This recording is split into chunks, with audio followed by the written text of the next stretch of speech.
జాతీయ స్థాయిలో బీఆర్ఎస్ ఆస్తులు చర్చనీయాంశంగా మారాయి. ప్రతిపక్షంలోనూ బీఆర్ఎస్ ఆస్తులు తగ్గలేదు. ప్రాంతీయ పార్టీల్లో ధనిక పార్టీగా బీఆర్ఎస్ నిలిచింది.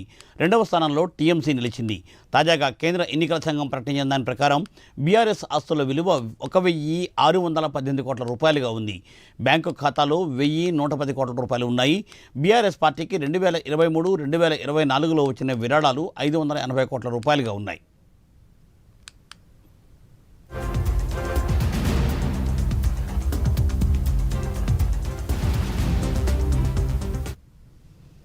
రైట్, దీనిపై మరింత సమాచారాన్ని మా ప్రతినిధి చందు అందిస్తారు. చందు,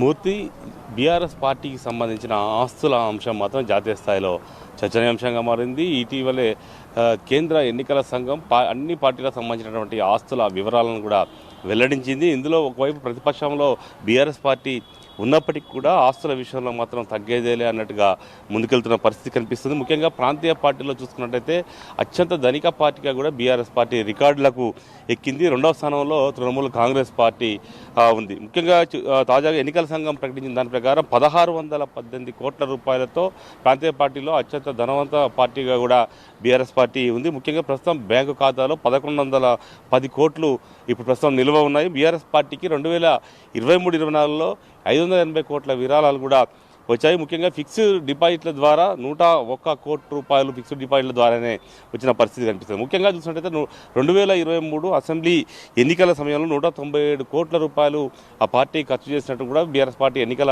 అఫిడవిట్లో అయితే పేర్కొంది. అసెంబ్లీ ఎన్నికల్లో ఒక్కొక్క అభ్యర్థికి 40 లక్షల రూపాయల చెక్కులను కూడా అందించింది. 119 మంది అభ్యర్థులకు మొత్తం 47 కోట్ల రూపాయలను కూడా పార్టీ ఖాతాలో నుంచి ఇచ్చింది. మరోవైపు పార్టీ ఎన్నికల ప్రచారం కావచ్చు, బహిరంగ సభలు కావచ్చు, అదేవిధంగా టీవీ యాడ్స్ కావచ్చు, పలు రూపంలో ఇచ్చినటువంటి ఖర్చు మాత్రం 147 కోట్ల రూపాయల ఖర్చును ఆ రూపంలో వెల్లడించింది. ముఖ్యంగా చూసినట్టయితే ఇక మరోవైపు ఇతర రాష్ట్రాలు, ముఖ్యంగా టీఆర్ఎస్ పార్టీ బీఆర్ఎస్గా మారిన తర్వాత పలు రాష్ట్రాల్లో ఆఫీసులను ఏర్పాటు చేసింది. ముఖ్యంగా ఢిల్లీ కావచ్చు, మధ్యప్రదేశ్, అదేవిధంగా నాగపూరు, పూణేలో పార్టీ కార్యాలయాలు కూడా ఏర్పాటు చేసింది. అయితే పార్టీ కార్యాలయాలకు సంబంధించినటువంటి అద్దెలు కావచ్చు, మెయింటెనెన్స్ కావచ్చు, దానికి పెద్ద ఎత్తున కూడా నిధులను ఖర్చు అయితే చేసింది. మరోవైపు ఢిల్లీలో పార్టీ ఆఫీస్ ఏకంగా నిర్మాణమే చేసింది. ముఖ్యంగా పార్టీ నిర్మాణాన్ని ఏదైతే పార్టీ ఆఫీస్ కోసం స్థల సేకరణ కోసం దాదాపు 1,70,00,000 రూపాయలు కూడా ఖర్చు పెట్టింది. దాని నిర్మాణం పూర్తిగా కూడా 15 కోట్ల రూపాయలను పార్టీ ఖర్చు చేసింది. ఇక మరోవైపు కోకాపేటలో కూడా 11 ఎకరాల భూమిని కూడా కొనుగోలు చేసింది. పార్టీ ఆఫీస్ పెద్ద ఎత్తున అక్కడ నిర్మించాలని కూడా భావించింది. దానికోసం 7 కోట్ల రూపాయలు ఆ పార్టీ ఖర్చు చేసింది. మరోవైపు జిల్లా పార్టీ కార్యాలయాలు కూడా 33 జిల్లాల్లో పార్టీ కార్యాలయాలను కూడా బీఆర్ఎస్ పార్టీ ఏర్పాటు చేసింది. దీనికోసం దాదాపుగా 25 నుంచి 30 కోట్ల రూపాయల పార్టీ కార్యాలయాలు కూడా ఖర్చు పెట్టింది. అందులో ఆ పార్టీ కార్యాలయాలు ఏసీలు కావచ్చు, ఫర్నిచర్ కావచ్చు, తదితర అంశాలు ఏదైతే ఉంటాయో మిగతా సామాన్లు సంబంధించి మొత్తం 30 కోట్ల వరకు కూడా పార్టీ కార్యాలయాలు ఖర్చు పెట్టింది. మొత్తంగా చూసినట్టయితే దేశంలో ఎన్నో ప్రాంతీయ పార్టీలు ఉన్నాయి. ముఖ్యంగా బీఆర్ఎస్ పార్టీ కంటే ముందు పుట్టిన పార్టీలు ఉన్నాయి. ఎందుకంటే తృణమూల్ కాంగ్రెస్ కావచ్చు, బీజేడీ కావచ్చు, ఇలాంటి పార్టీ, సమాజ్వాదీ పార్టీ కావచ్చు, బీఎస్పీ కావచ్చు, ఇలాంటి పార్టీలు ఎప్పటి నుంచో మనుగడలో ఉన్నప్పటికీ కూడా బీఆర్ఎస్ పార్టీకి సంబంధించినటువంటి ఆస్తుల అంశంలో మాత్రం బీఆర్ఎస్కి అత్యధిక ఆస్తులు కలిగి ఉండడానికి మాత్రం జాతీయ స్థాయిలో ఒక చర్చగా అయితే మారిందని మనం చెప్పవచ్చు. ఎందుకంటే పార్టీకి విరాళాలు పెద్ద ఎత్తున వస్తున్నాయి. ముఖ్యంగా ఎన్నికల ముందు ఎన్నికల బాండ్ల రూపంలో కూడా పార్టీకి పెద్ద ఎత్తున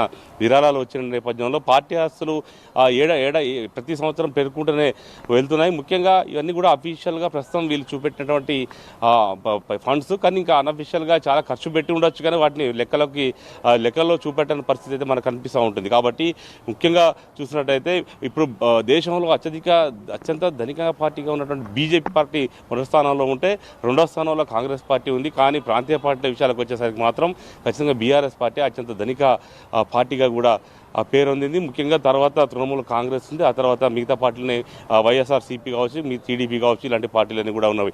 ఇప్పటికే తెలుగుదేశం పార్టీ బీఆర్ఎస్ పార్టీ కంటే ముందు ఉన్నప్పటికీ కూడా ఈ విషయంలో మాత్రం వెనుకబడిందని చెప్పవచ్చు. ఎందుకంటే ఎప్పటి నుంచో పార్టీని నడిపిస్తున్నప్పటికీ తెలంగాణ రాష్ట్ర సమితి పార్టీకి మాత్రం పెద్ద ఎత్తున విరాళాలు వస్తుండడం మాత్రం ఇక్కడ మనం చర్చించుకోవాల్సిన అవసరం అయితే ఎంతైనా ఉంది. Murthy, thank you Chandu, thanks for update.